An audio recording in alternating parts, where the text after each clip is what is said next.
500 साल मुसलसल लगातार हुकूमत रही मुसलमानों की, मुंह से निकला हुआ शब्द, बादशाह ने जो मुंह से शब्द निकाला वही कानून। और इसके बाद भी मुसलमान कितने हुए? 20%, 80% हिंदू। अब यहां कुछ लोग कहते हैं कि मुस्लिम बादशाहों ने केवल हुकूमत की, उन्होंने अल्लाह का काम नहीं किया, लेकिन यह गलत है। सच्चाई ये नहीं है, किया लेकिन गलत तरीके से किया, तरीका गलत था। और जो तरीका पहले गलत तरीका अपनाया गया वही तरीका आज भी अपनाया जा रहा है। दुख इस बात का है। मैंने बताया कि इस देश में जिसने अहिंसा को पकड़ा वो जीत गया। कुरान में भी यह अहिंसा मौजूद है। अहिंसा का मतलब मन वचन कर्म से अहिंसा, नॉन वायलेंस। मन वचन कर्म से अहिंसा का मतलब है कि किसी को किसी भी तरीके का कष्ट पहुंचाने के लिए सोचो भी नहीं, यह मन से है। कोई ऐसी बात मुंह से बोलो नहीं कि उसको कष्ट पहुंचे, यह वचन से है। और कर्म से कोई ऐसा काम न करो जिससे उसको कोई कष्ट पहुंचे, यह मनसा वाचा कर्मणा अहिंसा है। और यह मनसा वाचा कर्मणा अहिंसा कुरान मजीद में मौजूद है। कुरान मजीद के सूरा नंबर 28 आयत नंबर 83 में है, अल्लाह का वादा है, अल्लाह वादा कर रहा है कि हम परलोक का घर यानी जन्नत का घर उन लोगों के लिए विशेष कर देंगे, खास तौर से देंगे जो धरती में जुल्म और फसाद करने का इरादा नहीं रखते, यानी जो मन में सोचते तक नहीं है, उनको हम जन्नत का घर विशेष कर देंगे। अल्लाह का वादा है। यह है मन से अहिंसा। वचन से कुरान मजीद के सूरा नंबर 41 आयत नंबर 34 में दिया हुआ है, भलाई और बुराई बराबर नहीं हो सकती, तो लोगों की सख्त बातों का ऐसे तरीके से जवाब दो जो बहुत अच्छा हो। ऐसा करने से तुम देखोगे कि जिसमें और तुम में पहले दुश्मनी थी अब वो तुम्हारा गहरा दोस्त है। यानी अगर कोई व्यक्ति आपसे सख्त तरीके से बात कर रहा है, गाली दे रहा है, तो आपको गाली नहीं देना, कुरान का हुक्म है। आपको सख्त तरीके से बात नहीं करनी, आपको ऐसे तरीके से बात करनी है कि उसका दिल जीत लो। इस्लाम दिल जीतने का मजहब है। यह वचन से हिंसा। और कर्म से सूरा नंबर 5 आयत नंबर 32 में है, जिस किसी ने एक निर्दोष का कत्ल किया तो मानो उसने सारे इंसानों का कत्ल कर दिया, और जिस किसी ने एक निर्दोष को बचाया तो मानो उसने सारे इंसानों को जीवन दे दिया, जान डाल दी, सारे इंसानों में जीवन डाल दी। यह कर्म से हिंसा।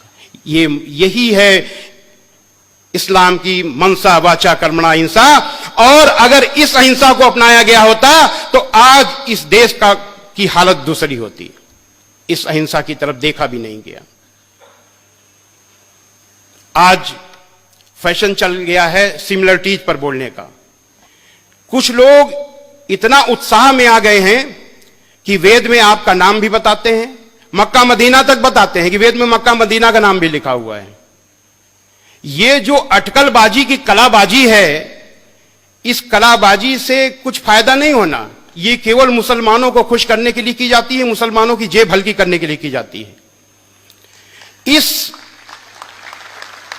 हमको वो कलाबाजी करनी चाहिए जिससे हम अल्लाह का संदेश, अल्लाह का दीन हम आगे बढ़ाएं। वो कलाबाजी करनी चाहिए। वो कलाबाजी नहीं हो रही। वो कलाबाजी ऐसी होनी चाहिए कि जिससे गैर मुस्लिम प्रभावित हो। मुसलमान तो है ही, गैर मुस्लिम प्रभावित हो, वो काम हमको करना चाहिए। और वो हिकमत मौजूद है कुरान मजीद में, वो हिकमत मौजूद है, अल्लाह की हिकमत है। वो अल्लाह की हिकमत कहां है? सूरा नंबर 3 आयत नंबर 64 में है कि आओ एक ऐसी बात की ओर जो हमारे और तुम्हारे बीच समान है कि हम परमेश्वर के सिवा, ईश्वर के सिवा किसी की बंदगी न करें।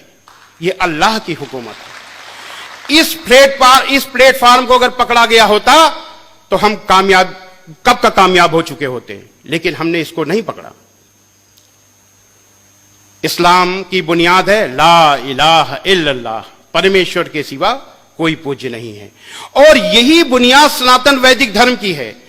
संसार के सबसे पुराने ईश ग्रंथ ऋग्वेद के मंडल 1 सूक्त 7 का 10वां मंत्र है, इंद्रम वो विश्व तस्परि हवा महे जनेभ्या अस्माकम अस्तु केवलः। ऐ मनुष्यों, तुमको अत्यंत उचित है कि मुझ एक परमेश्वर को छोड़कर किसी दूसरे देव को कभी मत मानो, क्योंकि पूजा करने योग्य एक मुझ परमेश्वर को छोड़कर कोई दूसरा देव नहीं है। श्रीमद् भगवद गीता में है, मत्तः परतरम नान्यत किंचिदस्ति धनंजय। पूजा करने योग्य मुझ परमेश्वर से के अलावा कोई परमेश्वर नहीं है। ये है इस्लाम की में अल्लाह की हिकमत। और इस प्लेटफॉर्म को अगर पकड़ा गया होता तो आज मामला दूसरा होता।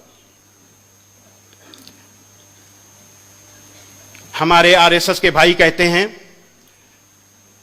विश्व हिंदू परिषद के लोग भी कहते हैं कि इस देश में रहने वाला हर व्यक्ति, हर इंसान हिंदू है, लेकिन इसकी कोई दलील नहीं है। यह भी अटकलबाजी है, मनमानी अटकलबाजी है, जो चाहा सो बोल दिया। क्या दलील है इसकी भाई कि इस देश में रहने वाला हर व्यक्ति हिंदू है? लेकिन इस बात की दलील है कि एक ईश्वर की पूजा करने वाला हर हिंदू मुसलमान है।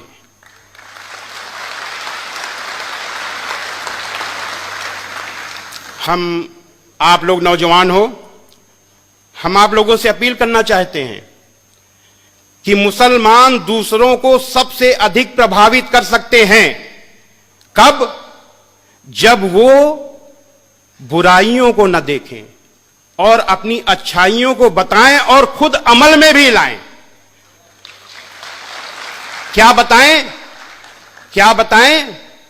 बताएं कि इस्लाम गुस्सा करने का मजहब नहीं है, इस्लाम लड़ाई करने का मजहब नहीं है, इस्लाम जबरदस्ती करने का मजहब नहीं है, इस्लाम बदला लेने का मजहब नहीं है, इस्लाम शांति का मजहब है, दया का मजहब है, माफी का मजहब है। इस्लाम दिल जीतने का मजहब है। इस्लाम में बुराई का बदला बुराई नहीं, भलाई है, क्योंकि इस्लाम कुरान का मजहब है। हजरत मोहम्मद सल्लल्लाहु अलैहि वसल्लम पर कुरान उतरी, उतरने के बाद आपके दिल में उतर गई, दिल से उतरने के बाद आपके कर्मों में उतर गई। कुरान की एक एक अच्छाई हजरत मोहम्मद सल्लल्लाहु अलैहि वसल्लम की अच्छाई बन गई। आपने अपने पूरे जीवन में अपने विरोधी के लिए भी बद्दुआ नहीं की, अपने दुश्मन से भी बदला नहीं लिया। जरा ध्यान दीजिए, हजरत मोहम्मद सल्लल्लाहु अलैहि वसल्लम ने उस व्यक्ति से भी बदला नहीं लिया जिसने आपकी प्यारी बेटी को ऊंट से गिराकर मारने की कोशिश की। उन अबू सुफियान से भी बदला नहीं लिया जिन्होंने आपके खिलाफ हर लड़ाई में आपके दुश्मनों का नेतृत्व किया। उहद की लड़ाई में जिसमें आपके बहुत से अनुयायी, बड़े बड़े अनुयायी शहीद हुए, आप खुद बुरी तरह घायल हुए, उस लड़ाई में भी नेतृत्व कर रहे थे अबू सुफियान। ऐसे अबू सुफियान को फतेह मक्का के दिन आपने न केवल माफ किया बल्कि ऐलान किया कि अबू सुफियान को माफी, और जो अबू सुफियान के घर में दाखिल हो जाए उसे भी माफी, जो मस्जिद में दाखिल हो जाए उसे माफी, और जो अपने घर के दरवाजे बंद कर ले उसे भी माफी। यानी किसी न किसी बहाने सबको माफी। क्यों? क्योंकि अल्लाह का हुक्म था। क्या हुक्म था?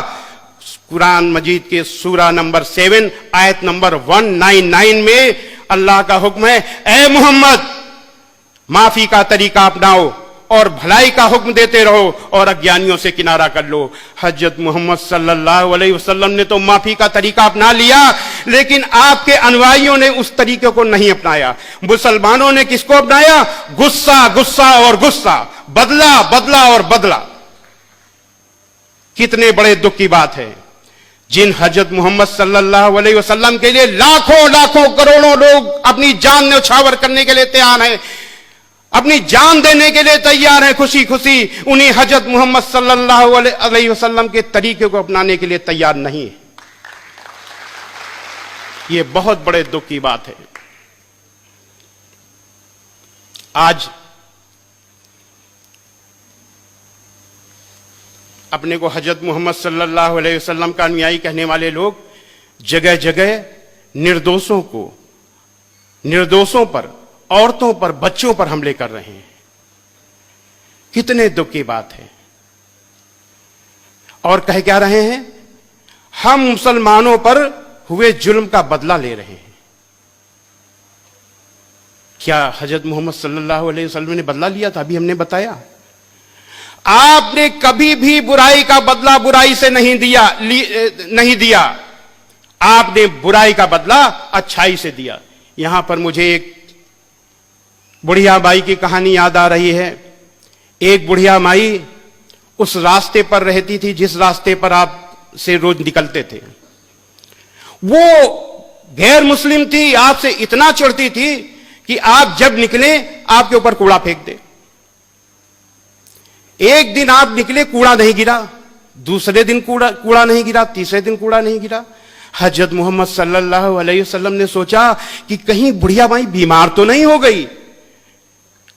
आप ऊपर चढ़ के गए, आपने आवाज दी, माई माई।